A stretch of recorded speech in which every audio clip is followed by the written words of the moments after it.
You've seen it, you've done it. 2 knocks on a wooden desk, a casual tap on a table, a muttered touch wood under your breath, like you're trying to bribe the universe. But here's what doesn't make sense. You probably don't believe in magic. You don't think trees have gods in them. And yet when you say something like, I haven't been sick all year, or my flight's never been delayed, you instinctively reach for the nearest wooden object, like it's a sacred relic. But why? Why do billions of people, from Argentina to Azerbaijan, still knock on wood to keep bad luck away? It's one of a few truly global superstitions. But it's not just a weird habit, it's a story. One that spans 4,000 years of tree worship, pagan rituals, Christian relics, playground games and neuroscience. And it reveals something profound about how humans think, fear and try to control the uncontrollable. This is the secret life of wood, and how knocking on it became our most enduring conversation with fate. To understand why billions of people today still knock on wood, we have to go back to the forest. Long before organised religion, trees were sacred.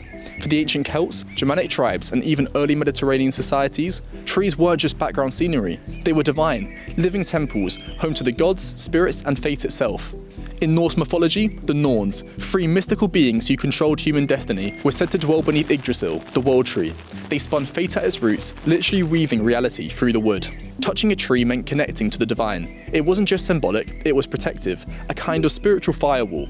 For the Celts, tapping on tree trunks was a way of acknowledging the spirits within, a kind of supernatural courtesy. Hi, I'm just passing through, please don't curse my crops. These weren't metaphors, they were practical rituals in a world where nature was unpredictable, where famine, war and plague came with little warning, and where human beings had no illusions about being in control.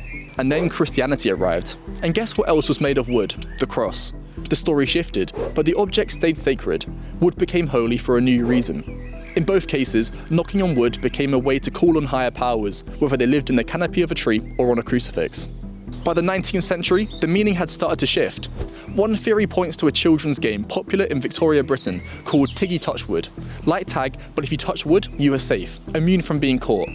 The game faded, but the gesture didn't. Meanwhile, folklore spread fast in an era of global empires. British colonists brought their customs to India, Africa and the Americas, where they often met similar practices already in place. Because here's the thing, knocking on wood isn't just a Western thing. In Brazil and Portugal, people knock 3 times quietly after speaking of misfortune. In Poland, you have to knock on unpainted wood. Anything synthetic doesn't count. In Iran, you say, let me knock on wood, to shield from the evil eye. In Egypt, they say something meaning, hold the wood. And yes, you're supposed to actually hold it. From Bulgaria to Indonesia, it's the same pattern. Say something that could tempt fate, immediately follow it with a physical gesture to cancel it out. It's not about belief, it's about practice. A learned social habit rooted in the fear of jinxing something good. Let's take a second to pause here.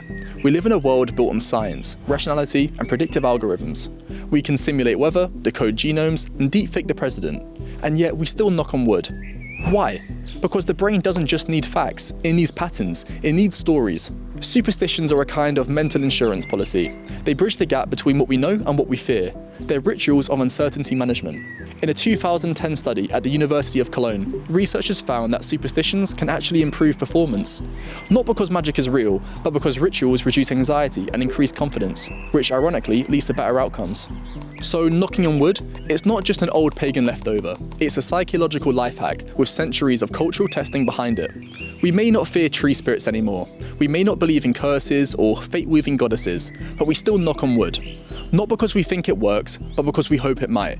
Because in a world where anything can happen, war, illness, layoffs, heartbreak, a tiny ritual gives us a moment of control. It's irrational, it's outdated, and it's human. So go ahead, say the thing, tempt fate, then find the nearest wooden object and give it 2 quick taps, just in case. Thanks for watching, and I'll see you next time.